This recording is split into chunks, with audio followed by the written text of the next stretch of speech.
Hey guys, Gizmoddict here, and this is the Asus Zenfone 6. So I was actually fortunate enough to check this phone out before the official global launch, and in today's video I'm going to give you a detailed hands-on review about this phone.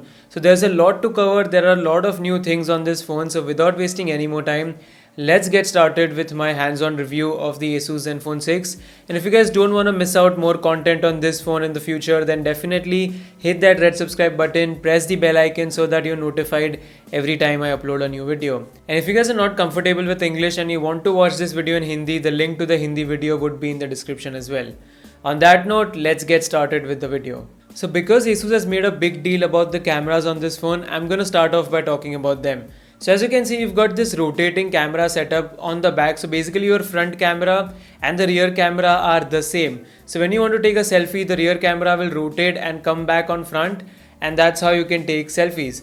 So this is a dual camera setup. So you've got an IMX 586 primary sensor. So that's a 48 megapixel sensor, and along with that you have a 13 megapixel wide angle sensor.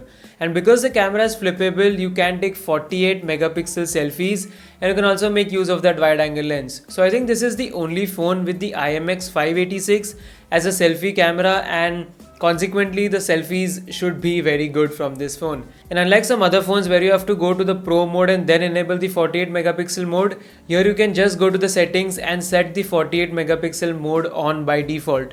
So every photo you take will be 48 megapixels. So you've got that option. That's quite convenient, plus the flippable camera setup is actually pretty cool. And that's not it, there's actually a lot more to cover about the camera, so let's start off one by one. Since the camera actually moves, you can position it at any angle and take very creative shots. You get this joystick like icon in the camera app when you're clicking a photo or a video, which you can move and you can position the sensor accordingly. So you literally can rotate the camera in any way possible and click some very cool shots. It's very useful in taking panorama shots because normally you have to move while taking the panorama shot, but here you can just hit the shutter button, the sensor will move and take care of everything. That's amazing, right? But the coolest feature is motion tracking. So this was in beta, but basically if there's a person in front of the camera, you can have the camera track him or her. I'm trying it out on an object, and as you can see, the lens is actually moving on its own to keep the subject in frame. It might be very useful if you're a vlogger, and it is definitely something cool. Apart from that, as I said, there is an IMX 586 sensor, plus you've got that wide angle lens, so it's great. The fact that you can use all of that power of the rear facing camera on the front facing camera as well is a solid advantage of this phone. Because you've got 4K 60 FPS video with electronic image stabilization, there is slow motion up to 480 FPS. Asus also has some HDR++ modes and a night mode to further improve the image quality. So all of this sounds very cool, but I will test it in depth once I get the retail unit. But then I know with the movable camera, you guys might be thinking, what about the durability of this phone? So I spoke to Asus about it, and they said that the rotating camera setup is actually pretty durable, because first of all, like the OnePlus 7 Pro, this thing also has that drop detection thing. So let's say if you drop your phone, so the camera will quickly snap back into place. So similar to what you see on the OnePlus 7 Pro, the same mechanism is being present on the Asus Zenfone 6. So if you drop your phone, the camera will instantly snap back into place and it will not get damaged. Plus on top of that, I actually tried stopping the camera while it was rotating, and it doesn't really cause any issues. You can actually position the sensor with your hand, and once you use it in the camera app, it is completely normal once again. So you can actually use your hands to position the camera sensor, and all in all, Asus is very confident about the durability of this phone. But we'll see that once we actually get the phone and I start using it on a day-to-day basis. Also, if you were to talk about camera to API, yes, that is supported on this phone by default. And on top of that, if you're going to talk about third-party apps, you might be wondering how will this rotating camera setup work in the third-party apps. So every time you're in a third-party camera app, let's say I'm in open camera, so there is a small joystick in the navigation bar. So right next to the three buttons, you get this joystick which you can use to move the camera. So in spite of any app, be it open camera, Instagram, any well-known app or any other app, you can do this in any camera app. So that's a very big plus, because that was one of the things that I was confused about as to how this will handle the third-party camera apps. But all of the third-party camera apps will work. You can get the joystick in the navigation bar and you can control the camera with it. So that's pretty cool. And that's all I have to say about the cameras on the Zenfone 6. Now let's move on to the other things, which are the hardware and the software. If you were to talk about the hardware, the Zenfone 6 is kind of similar to the Zenfone 5Z because you've got a metal frame plus you've got glass on the front and the back. So on the front you've got Gorilla Glass 6 and on the back as well you've got a glass panel. I'm not sure which Gorilla Glass 6 it is, I'll try to confirm it and then update the description.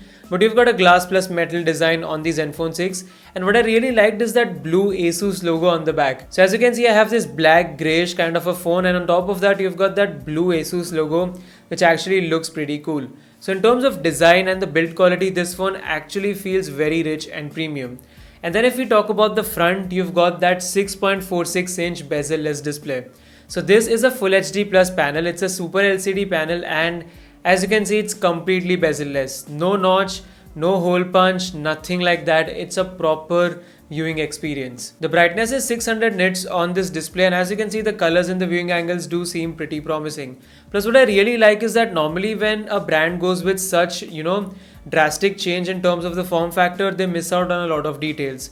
But then Asus hasn't. This phone still gets a stereo speaker setup. So you've got a speaker at the bottom and you've got a speaker around somewhere on the top. And the best part about this is that both of the speakers are the same units. So on the 5Z, one was a larger unit and one was a smaller unit. But on the 6, both of them are of similar size. So the sound quality is even louder than the 5Z. So you've got that bezel-less display, you've got stereo speakers, plus you've got a headphone jack, which is missing on a lot of phones in this price bracket. So the multimedia experience should be pretty solid on this phone. And there's also an extra button this time on the Zenfone 6. So this button you can activate with 3 different kinds of motions. So you have the single tap, then you have the double tap, and then you have the long press. And you can actually, assign different kind of tasks to all of these different actions. So that is available in the software. You can go to the settings and try that out. So basically, apart from the power and the volume buttons, you do have an external key that you can use to carry out custom functions, so that is pretty handy. And in spite of that flippable camera on the Asus Zenfone 6, you still get face unlock. So it's normal your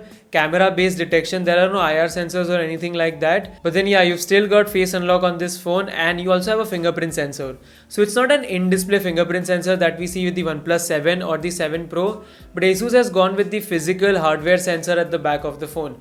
Now honestly, I don't mind a hardware sensor or an optical sensor as long as they are fast and quick. But what do you guys think? Do you think you guys prefer a proper hardware sensor, or you prefer an in-display optical sensor like you have on the OnePlus 7 and the OnePlus 7 Pro?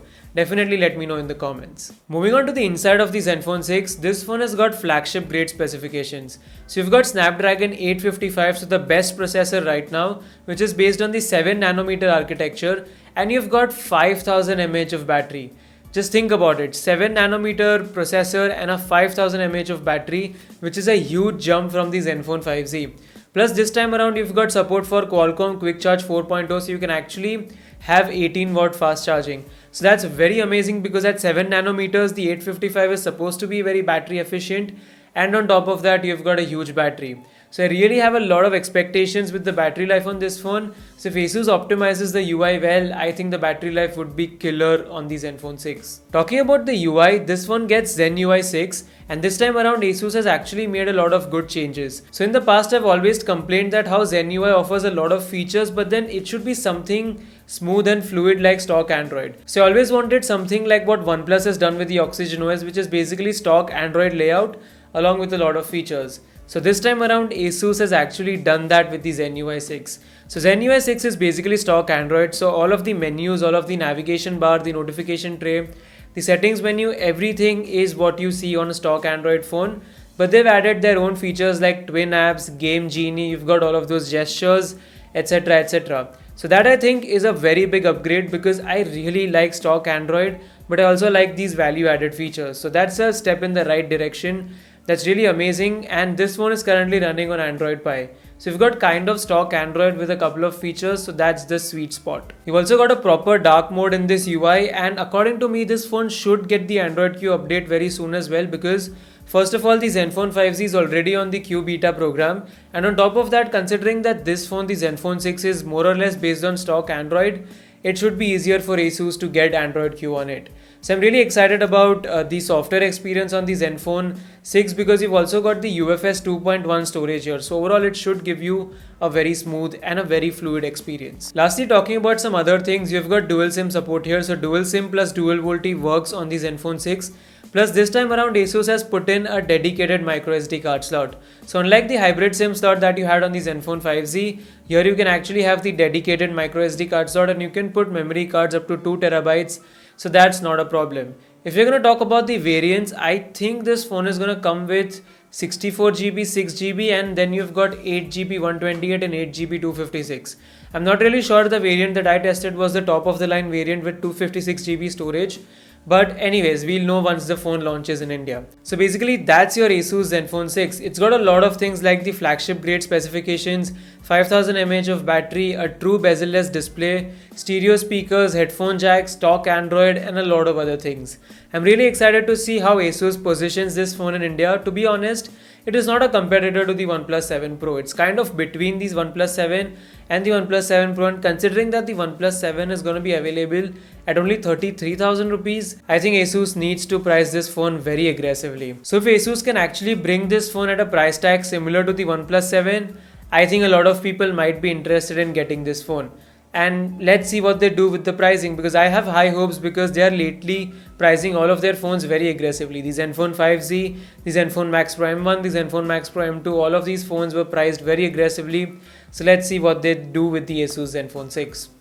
Anyways, that's all I have to say about this phone. If you guys have any more questions, then please let me know in the comments. If you guys enjoyed watching this video, then please hit the like button. If you're new to the channel, then definitely hit the red subscribe button and press the bell icon so that you're notified whenever I upload a new video on my channel. That's all for now. Thanks for watching, and I will be back in the notifications very soon.